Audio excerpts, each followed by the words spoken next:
আন্তর্জাতিক অপরাধ ট্রাইব্যুনালের সাবেক প্রসিকিউটর আইনজীবী তুরিন আফরোজকে সন্ত্রাস বিরোধী আইনের মামলায় আনুষ্ঠানিকভাবে গ্রেফতার দেখানোর আদেশ দিয়েছেন আদালত। বুধবার সকালে ঢাকার মেট্রোপলিটন ম্যাজিস্ট্রেট মাহবুবুর রহমান এ আদেশ দেন। এদিন সকালে আদালতে তোলার সময় হাস্যোজ্জ্বল দেখা যায় তুরিন আফরোজকে। হেলমেট ও বুলেটপ্রুফ জ্যাকেট পরিহিত, কিন্তু মুখে তখনও ছিল হাসির ছাপ। তবে কাঠগড়ায় দাঁড়ানোর পর আবেগে ভেঙে পড়েন এই আলোচিত আইনজীবী। এ সময় আদালতে উপস্থিত ছিলেন সাবেক তথ্যমন্ত্রী হাসানুল হক ইনু, সাবেক আইজিপি শহীদুল হক এবং নিষিদ্ধ সংগঠন ছাত্রলীগের নেতা তানভীর হাসান সৈকত। তারা তুরিন আফরোজকে সান্ত্বনাও দেন। শুনানির সময় আদালতের অনুমতি নিয়ে নিজের বক্তব্য তুলে ধরেন তুরিন আফরোজ।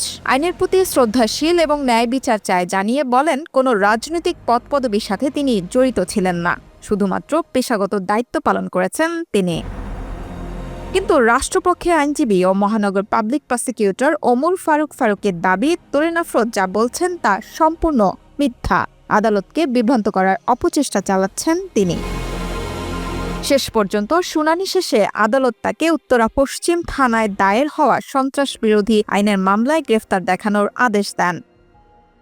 চলতি মাসের 7 এপ্রিল উত্তরার একটি বাসায় অভিযান চালিয়ে তুরিন আফরোজকে গ্রেফতার করে আইনশৃঙ্খলা বাহিনী। এতে একজন আন্তর্জাতিক অপরাধ ট্রাইব্যুনালের সাবেক প্রসিকিউটরের বিরুদ্ধে এমন অভিযোগ ও গ্রেফতার দেশজুড়ে সৃষ্টি করে তীব্র আলোড়ন।